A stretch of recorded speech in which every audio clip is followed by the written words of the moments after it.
in Los Angeles, in the United States. We meet Hannah, a very beautiful young brunette with eyes and hair as black as night. She is in a relationship with a young man called Austin, a tall, fair-skinned boy with black hair and blue eyes. They seem very involved and happy. Hannah was in love with Austin, and their relationship was already 3 years old. Hannah was studying to be a fashion designer and paid her way through college with a lot of effort by selling empanadas and juices. Empanadas are heart-shaped snacks, filled with shredded chicken or ground beef, typical of this region. Austin, on the other hand, was also studying, although he hated the typical job of street sweeper, which he despised. And usually when he had free time, he used his money to go to the gym and take care of his health and body. And he hardly bought presents for his girlfriend. Not that Hannah was interested, but a present could be a treat from time to time.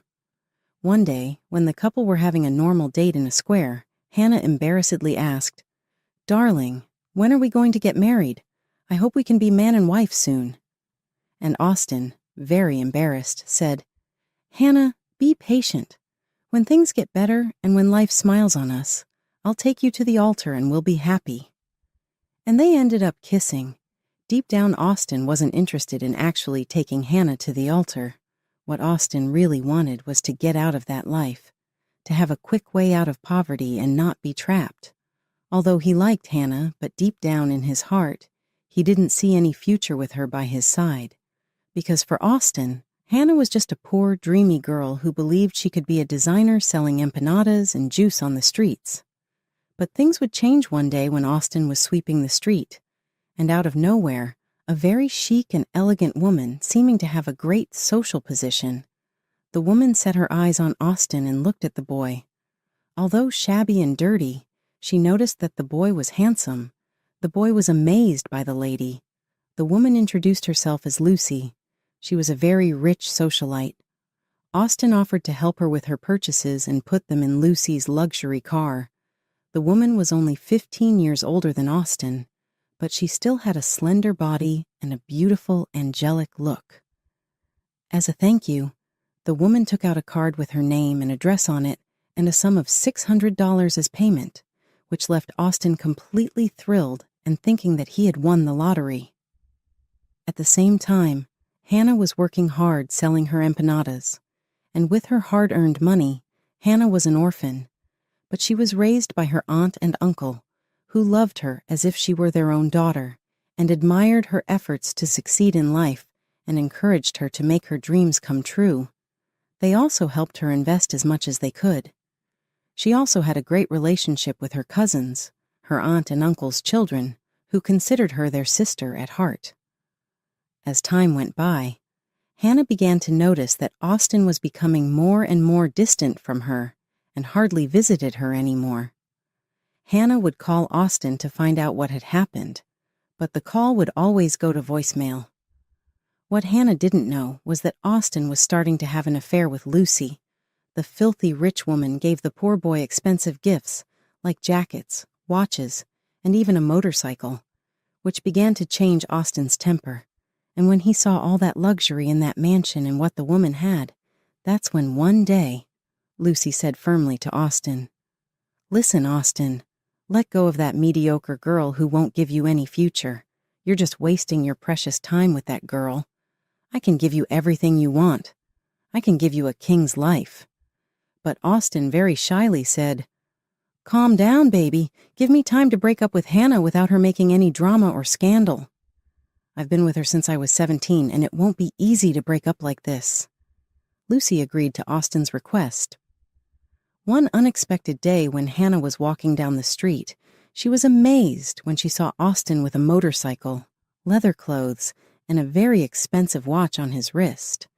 Hannah found this very strange and went up to Austin and said in a polite and affectionate way, "Love, you look incredible.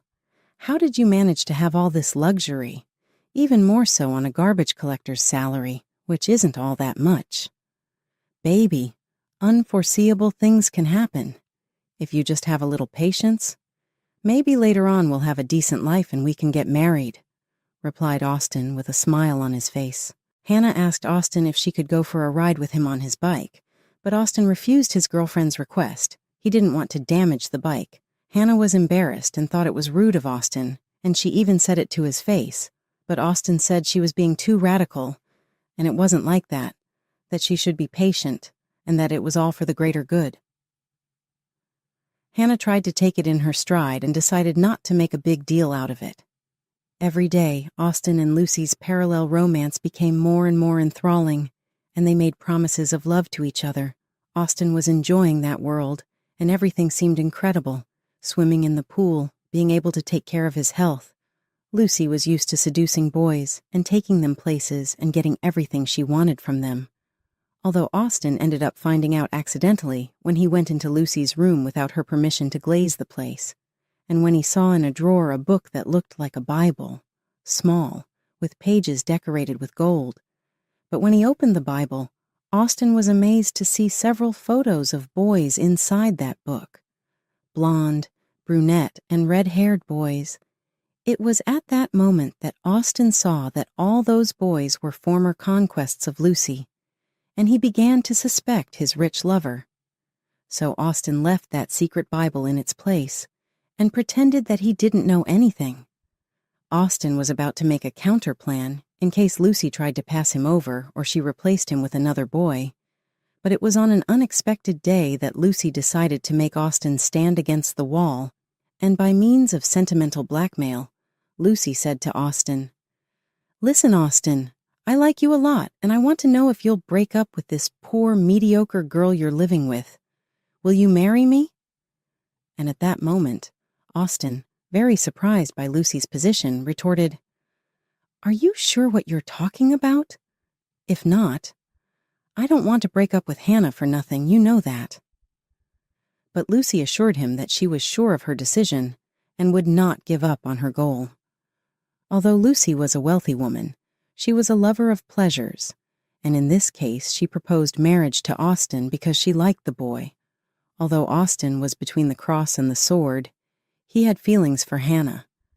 But at the same time, he was very involved with that life of luxury and wealth that his rich lover provided.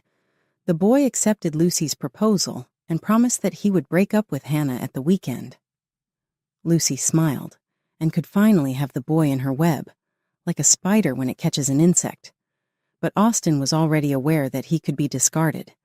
But he quickly went to a notary's office to get a nuptial agreement document, but without Lucy knowing, because although he was poor, he had great intelligence and wit, while Lucy was just a socialite who only believed that she should enjoy life, and that in the end, when she dies, everyone turns to dust and disappears. Lucy had everything that money provides. At the end of the week, as promised, Austin goes to Hannah's house and, as he promised his mistress, he calls Hannah and, being simple and direct, he says, "Listen, Hannah, I'm going to be straight with you. Our life has no future and you're going to sell empanadas in the street and believe you're going to be a fashion designer. I'm not going to wait long. I'm going to be direct and blunt. I want to end our relationship." Hannah is very embarrassed by Austin's words and retorts. "My love, why do you want to do this? I can't believe you're throwing away our relationship." But Austin very confidently said, "Listen, Hannah, I don't love you anymore. I have no future with you. I want something that's quicker and without too much effort. And also, as I told you, I want to break up. I've fallen in love with someone else and I don't love you anymore." When Hannah hears what Austin has said, she becomes indignant, and with tears in her eyes, Hannah ends up slapping Austin in the face, who is perplexed by the girl's gesture, and Hannah then retorts, "You're miserable, Austin. You're worthless. I was deluded about having a family with you, and what do? You cheat on me." And Austin very seriously retorts, "I'm sorry for everything that's happening, but life goes on. Find another man who can really love you and make you happy. I'm sorry I'm not the man of your life. I think you should get over it and forget it. I'm in love with another woman, and I want to move on and be happy with her." Outraged, Hannah asks Austin who this woman was, who ended his life in their relationship. But Austen says that it didn't matter and that Hannah shouldn't do anything against her, otherwise Hannah would get into big trouble. Hannah begs Austen not to break up with her and says that she was willing to forgive this betrayal and move on. But Austen seriously says, "Hannah, please, don't be ridiculous. I told you I've fallen in love with someone else. You sound like those crazy, emotionally dependent women. Have a little more self-respect and don't keep asking for crumbs of love. That's ridiculous, Hannah." And Hannah very sadly replied, "So I'm ridiculous for wanting to fight for the man of my life. Is that what you want? All right then. Go on with that whore who's made you her head and hope that nothing works out between you. Don't let this cursed relationship go any further." And then Austen sarcastically says, "So that's your love for me? That's right. Then everyone goes their own way and I move on. I think about my future. So go ahead. I wish you all the best. Goodbye." And Austen got on the back of his motorcycle and rode off. Hannah was completely devastated and fell into a deep depression. Her aunt and uncle and her cousins did everything they could to get Hannah out of this emotional abyss she was in. The end of the relationship shook Hannah so much that she began to neglect herself. At the same time, Austen is at Lucy's mansion, and he tells her that he has ended his relationship with Hannah. That the way was clear. Lucy is happy that Austen has finally left the dregs, as she defined Hannah, and very smiling, Lucy says, "Congratulations, my dear Austen. This deserves a celebration. We're getting married soon, in 6 months. What do you think?" And Austen smiles back, "Yes, love. Hannah is no longer a problem. She even hit me. But I understand her, poor girl." And Lucy sarcastically retorts, "Don't worry, my dear. That girl will soon forget you. She's just a poor girl from the suburbs. But let's stop talking about her and move on. My love." And they celebrate and make a toast, although Austen showed Lucy that he was happy about the end of the relationship with Hannah.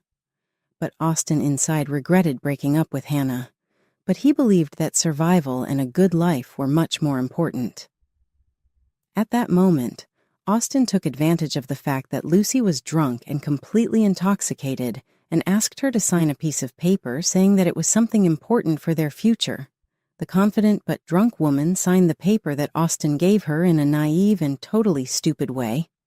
And Austen took Lucy to his room, carrying her in his arms, and put her to sleep.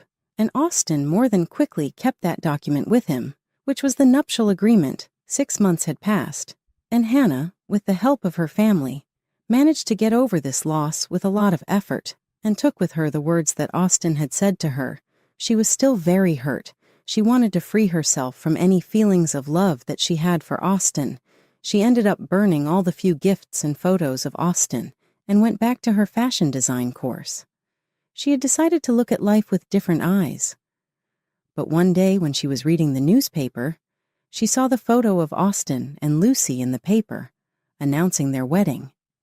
It was at that moment that Hannah, seeing the photo, said to herself, "So that's the woman that bastard left me for.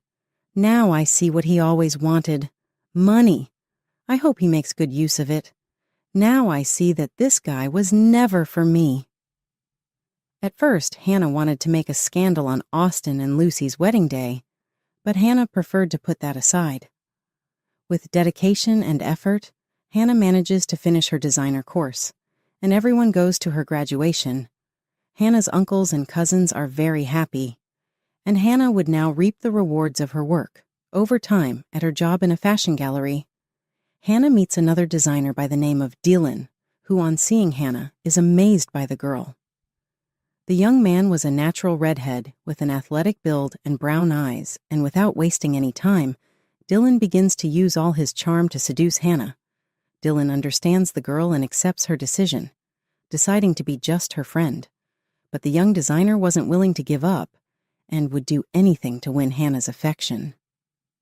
In parallel, Austen and Lucy finally get married, but not in a big, lavish ceremony like many rich people do, but in a simple, private ceremony, only for a few guests and acquaintances. Although Austin had asked some of his acquaintances to come to his wedding to Lucy, but they refused and didn't go, because they did it in solidarity with Hannah and knew about the deception he had done to the girl. This made Austin very disappointed not to see them at his wedding. One day, with all his courage, Dylan decides to declare himself to Hannah and with firmness of purpose says, "Hannah, ever since I saw you, I can't get you out of my head. I'd like to ask you something. Would you like to be my girlfriend? If you say no, I understand. At least we could go on as friends." Hannah is touched by her colleague's request and declaration and replies shyly, "Take a good look, Dylan. I can see that you're a really nice guy. But I had a boyfriend once and I was a complete disappointment. So I can't trust men anymore and I'm afraid of being disappointed again." And in a kind and polite way, Dylan says, "Hannah, I don't know what happened in your past, but whatever it is, you can get it off your chest and tell me. I'm all ears. Just tell me. I'll listen to you." Then Hannah tells her whole story about her relationship with Austin, his betrayal, the abandonment she suffered and the sadness she had to endure over the following months, and the complete lack of hope in believing in love. And Dylan affectionately replied to her beloved, "Hannah, I understand what you must have gone through, but believe me, not all men are the same, and your ex-boyfriend is a complete coward who has no idea what a great woman he's lost. I promise you that if you give me a chance, you won't regret it. My feelings for you are genuine and true. I'll show you with actions, not words. Think about it fondly." Hannah, hearing Dylan's words and seeing a genuine and sincere look in his eyes, decides to give it a chance, and romance begins to flow between Dylan and Hannah. Their passion for fashion brings the two together, and they create clothing collections and work together as a team. Every day, the two of them become more and more close. They go out, play, have fun, and date in public. In parallel, between Austin and Lucy, things are also going well at first, but soon, fate will throw a real bucket of water on Austin's life that he will never forget. After 2 years of dating, Dylan decides to ask Hannah to marry her, and the emotional woman accepts. To the delight of her uncles and cousins, Hannah finally manages to forget Austin once and for all. And after 4 months of preparation, Hannah and Dylan get married in church. 3 months into their marriage, Hannah becomes pregnant, which makes Dylan very happy and joyful. When the pregnancy is complete, they have a baby boy who they have named Sebastian after his father. As for Austin and Lucy, they lived well for a whole year enjoying their relationship. But Austin was soon to discover a not-so-good side to his wife. The following year, Lucy seemed to completely ignore Austin and no longer paid any attention to him. Her husband even ignored his wife's double game. This began to cause Austin to become suspicious, and as Austin questioned Lucy, they began to fight and argue after only 2 years of marriage. Lucy always reminded him that everything was hers, and he had nothing. Austin put up with his wife's humiliations, until one day, he decided to follow his wife to find out where she was going. That's when he came across Lucy, watching from afar, his wife chatting and having a very lively lunch with another boy. That makes Austin completely freeze at the sight. So he takes out his cell phone to film it, just to get some proof. At first, everything seemed calm, but when he sees Lucy kissing the boy on the mouth, it makes Austin's world fall apart. He believed that Lucy really loved him, and remembering the pictures of men in Lucy's golden Bible, it made him think that his wife really only liked men and then threw them away. Arriving home, Austin decides to use strategy rather than his hands to make Lucy pay for her infidelity. When Lucy arrives at her mansion, Austin greets her, but the woman pays no attention to him and hardly notices him, goes to her room, takes off her clothes, takes a shower, and goes to sleep. After Lucy leaves, Austin decides to go through his wife's things again and sees hidden in the corner of her jewelry box tickets to a very posh hotel. It was at that moment that Austin realized where his wife was going every night. He decided to follow Lucy, and that's when he arrived at the hotel.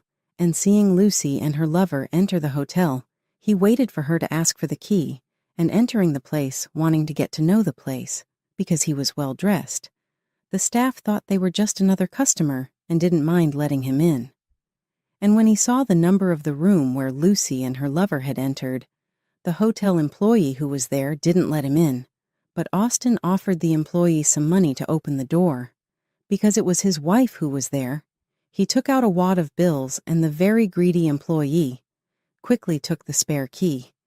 And when Austin entered, he saw Lucy and her lover doing what they shouldn't have been doing, and they were the way they came into the world. At that moment, Austin took out his cell phone and filmed the two of them for a minute, and then put his cell phone away. It was then that Austin entered, and clapping his hands loudly shouted, "Very nice, my dear Lucy. I gave up everything for you, believing that you loved me, and now you're thanking me? Now I know where you go on your escapades." And Lucy and her lover quickly covered themselves with sheets, and a very nervous Lucy retorted, "Austin, what are you doing here, and how did you find out about this place?" At which point Austin replied, "How I got here doesn't matter. Now everyone will know who you really are. Darling, what an imbecile I was to leave Hannah for someone like you." Lucy tried to persuade Austin not to do anything, because she had influence, and he was a lowlife who had nowhere to drop dead. But Austin didn't care, and already had his cards up his sleeve. When he got home, Austin collected his things, and when Lucy arrived home right behind him, the two of them got into a nasty argument, and there were a lot of barbs and accusations between them. It was then that Lucy revealed the truth and said, "You want to know, Austin? I've had enough of you, and I'm sick of you. You're just another toy I've had fun with. Although I must admit that you were the only one who really charmed me. I've had enough, and I've thrown you away. If you want to ask me for a divorce, I'll give it to you without a problem. Only you'll leave empty-handed and with no right to anything." And Austin replied indignantly, "Well done, dear Lucy. You have no idea who you've messed with. I left the woman I loved for you, and you gave it back. Shame on you." And Lucy again debauchedly replied, "I told you, if you want a divorce, ask for it. I'm not going to stop having fun and living life intensely just to look after you. Get connected, buddy. Get up to speed. Things aren't as you think. I'm not going to put out my fire because of you." And Austin, with a serious look on his face, replied, "We'll see about that, my dear. But you can be sure that I won't leave empty-handed. You can't imagine the box of surprises that awaits you." While Austin and Lucy argue, Austin packs up his few things and leaves the house. Lucy is not impressed, and believing that she was rich, she could have everything. But Lucy can't imagine the tirade that Austin would give her.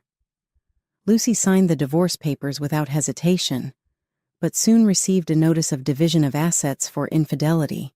Lucy couldn't imagine what Austin was planning, and when the day of the hearing arrived, it was at the hearing that she discovered the surprise. Lucy had signed a nuptial agreement that in the event of infidelity on the part of one of the spouses, the assets would be divided in half between them. Lucy could never have imagined having signed this agreement. She tried in every way to challenge this agreement, but it was her signature and there was no way to annul it. It was only when she was drunk that she remembered what she had done. But it was too late.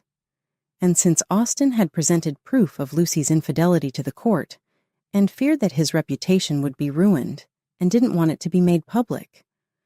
With no alternative, Lucy begrudgingly accepted the settlement and decided to give Austin $12 million, a mansion and a car, on the condition that it would not be made public. Austin accepted the settlement and Lucy signed the papers. After finalizing the terms of the separation agreement, Lucy has one last conversation with Austin and retorts, "Have a good one. Let's see where you get off with this. I could never have imagined that you would be so low, miserable, and cheating like that. I'm practically disgusted with you." And Austin replied seriously, You have nothing to complain about. I only took what was rightfully mine. Besides, you still have enough money to amuse yourself for generations. I was in love with you, and after only a short time of marriage, you do this to me. I'm sorry, darling. Just be grateful it didn't get out in the media. This is our last conversation. Goodbye." Then Austen left and went to his new mansion, and it was at that moment that he began to remember the nostalgia he felt for Hannah, believing that she still loved him. And now that he had a good fortune, he thought it would be fair to compensate Hannah for everything he had made her suffer, and believed that she could get back with him, because Austen noticed that he had never really stopped loving her, and Lucy was just a passing fire. Until Austen decided to look for Hannah on his own and find out how she was. He called her and saw that he was blocked, on social networks too, through a fake account. Austen saw Hannah's profile and saw that she was married with a child. This left Austen completely devastated, and he saw that she had in fact become a fashion designer and was launching clothing collections that were proving to be a great success. Austen gathered his courage and went to the fashion design company where Hannah worked.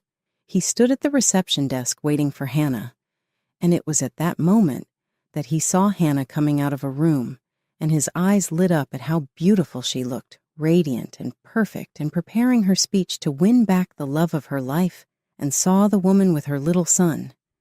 It was at that moment that Austen approached Hannah, and when Hannah saw Austen, she was astonished and exclaimed, "Wow! Austen! It's been a long time. I thought I'd never see you again after you broke up with me to be with that rich girl you dumped me for. And by the way, where is she who should be by your side?" And at that moment, Austen answered, but without mentioning the real cause of the breakup, and replied, "Hannah, unfortunately it didn't work out. Our geniuses didn't get along and it's over. But now that I'm free, I want to ask you for a chance to get back together and if we could try again. I assure you that this time I won't fail you, and I promise to make it up to you in the best way for all the harm I've caused you." At that moment, Hannah replied in astonishment, "Austen, have you lost your mind? Don't you know that? I'm a married woman now, and I have a little boy, as you've seen. Do you think I'm some kind of garbage that you throw away and then try to get back? Not at all." And very embarrassed, Austen replied, "Listen, Hannah, you've always been the true and only love of my life. What I felt for Lucy was just physical attraction, but my feelings belong to you. I have a lot of money now. I can give you the life of a true queen, and your son will have the life of a prince. I promise to love him as if he were my own. Since he was born from you, I'll take over this boy if necessary, and maybe we'll have children of our own. Think about it." At that moment, Hannah bravely retorted, "Listen, Austen, have you forgotten everything you said to me? The way you humiliated me and broke off our relationship and all those things you said to me? I cried and begged you not to break up with me. You said I had no future with you and all those horrible things you said to me. I've never forgotten that, Austen. I'm over you. But I've never forgotten everything you did to me." At which point Austen retorted, still trying to convince Hannah, "Listen, Hannah, I know I did all that to you, but that's in the past now. Let's try and give each other a chance again. We can still make things right. Think about it, Hannah. You've never left here in all these years. I want you back." And Hannah finally fired her bombshell in Austen's face. "Listen up, Austen. There's no such thing as we. You're history now. I'm happy for your fortune, and I'm not for sale.